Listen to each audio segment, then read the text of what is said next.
मंत्री छगन भुजबळ बोलतायत, थेट जाऊया.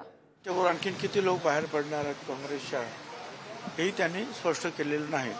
परंतु गेले अनेक दिवस वदंता होते, कानावर येत होतं की काँग्रेस पक्षाचे काही लोक जे आहे पक्षाच्या बाहेर पडण्याची शक्यता आहे.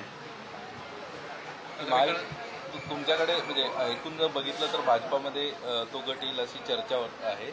तुमच्याकडे ते आलेत, भाजपामध्ये आले, तर एकूण तुमचा जो सगळं तुमची युती आहे याची ताकद वाढेल असं वाटतंय.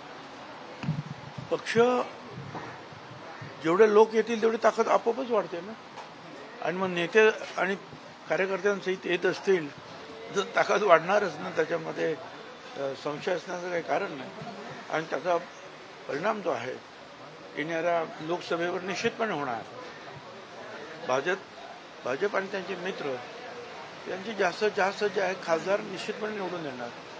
आता त्याला म्हणजे त्याच्यावर शंका घेण्याचं काही कारणच नाही. एकेकाळचा सहयोगी पक्ष तुमचा आणि एकेकाळचा सहयोगी पक्ष आहे काँग्रेस. आज काँग्रेसची ही दशा होते, आत्मचिंतनाची गरज नाही. आता एकेकाळी ते आमचे सहयोगी होते, आता परत आमचे सहयोगी होत आहेत. आता